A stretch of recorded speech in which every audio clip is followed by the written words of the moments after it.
Okay, so the first symbol here is called our grain line. So this description here, you should have a link of that in order to download it. Is two pieces of paper, and of course we'll explain what everything mean. All right, so this is called the grain line. So it's a heavy solid line with arrows at each end. Some of them have one arrow, some of them have two. So what does that mean for your pattern? It means that you have to place your pattern pieces parallel to the salve edge of your fabric. Yeah, I know I just say something really new to you, right? No problem. So let me explain exactly what I mean. So I'm going to explain it on this fabric here. So this fabric here now, this is my fabric here, and this is my man-made edge. So this is the one that you and I cut through, right? When I bought it from the store, you cut it through, I cut it through.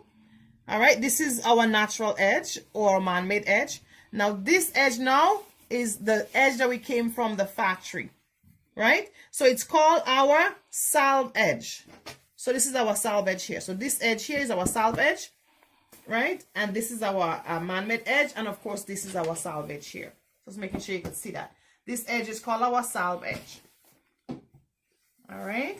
So I just have another one here, another fabric here, so you could see exactly if you have a different fabric itself.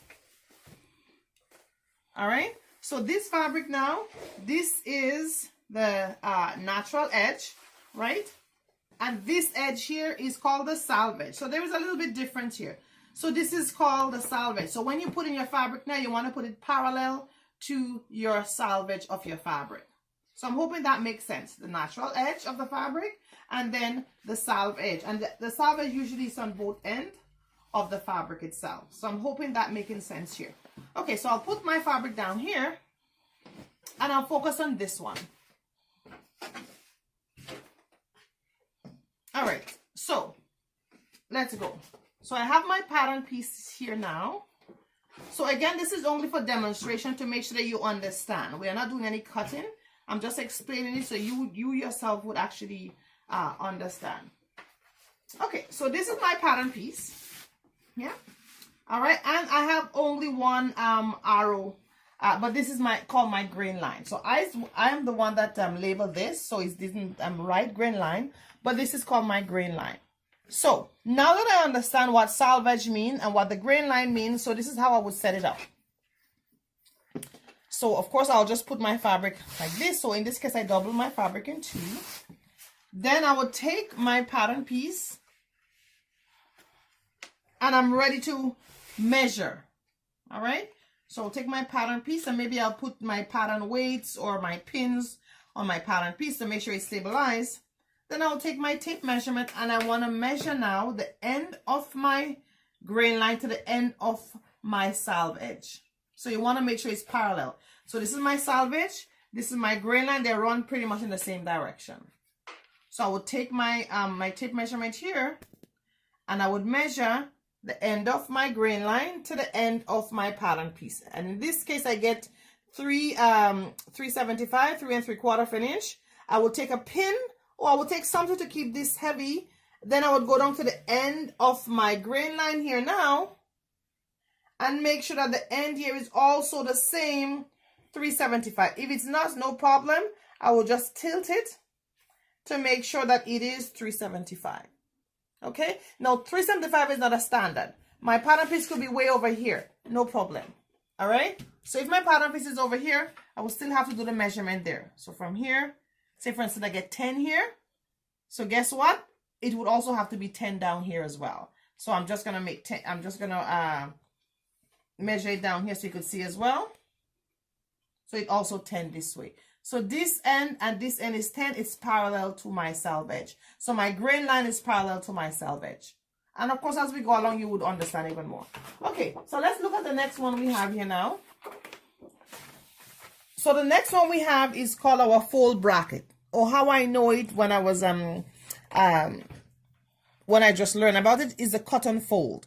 So when we have the fold bracket or the cotton fold, we want to place the fold part exactly identical on the fold of the fabric. Okay, so this is a demonstration again. So this is my pattern piece here, right? And I have my fold bracket here. So automatically when I see that, I say, oh, my fabric have to go on a fold. Okay, no problem. So again, we're going to use this for demonstration. I'm just going to come over here with this fabric, and this fabric is already folded in two. So I'm going to use this end. Why? Because this end has the fold. Okay, so I hope you're seeing that very well there. Then I am going to put my pattern piece here now, right at the very end of the fold, right? Because this is my fold. So the fold bracket itself must be identical on the fold of the actual fabric itself, because this is my fold. Okay, then I'm going to take my rotary cutter, or I'm going to take my scissors, and I'm going to cut all the way around, all the way around, all the way around, all the way around, and I would never ever cut the fold. Why? Because the fold is the style. All right, so just keep in mind the fold is the actual style. So let me just show you something briefly here. So we're going to look at the mannequin here now. And for the mannequin now, I'm going to cut the front part of a dress on a fold. So this is the pattern for the blouse. I'm going to put the mannequin. So this is the neck of the mannequin, and this is her arms. Then this is the pattern for the blouse. When I cut it on a fold, then it opens into one piece. So just to make sure that you understand what the fold means. All right. Okay. So we are going to come back here, and we're going to look at the notches now. So that's the very last piece here. And to look at the notches, we're going to turn our handout to the next page, and we're going to look at our notches very, very closely. So this is the back of our blouse, and the back of our blouse has our fold bracket, as we just learned. So we had to place this back on the fold. This is the sleeve, and this is our grain line, and how we're going to place it parallel to the salve edge of the fabric. And again, this is the front of our blouse, and then this is our grain line, parallel again to the salve edge of the fabric. Now we're going to look at the armhole now and our sleeve. So the back armhole has two notches. So this is our notch here. The front armhole has one notch. The back of the sleeve, one part has one notch and one part has two notches. So our notch is going to help us connect the garment together. So in this case now, what do you think? Which one would connect to which? Would you think the two notch would connect to the one, or the one would connect to the two, or the two would connect to the two, or the one would connect to the one? All right, so which one you think? It's a good try, and if you get it perfect, no problem at all. So let's get to the answer here now. So the two notch, of course, would connect to the two, and the one would connect with the one. Why? Because the notches must connect.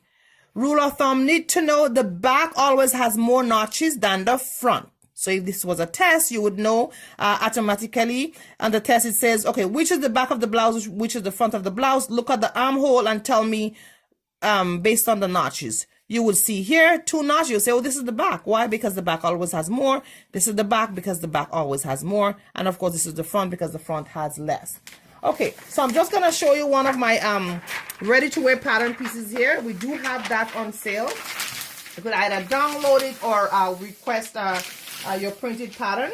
So this is a sleeve here. And if you're going to look at the sleeve here, just by the armhole area here, and you tell me which is the back of the sleeve and which is the front of the sleeve. So this is our notches here. So automatically this would be the back, right? Because it has two notches. And this will be the front of the sleeve. Why? Because it has one notch. Make sense?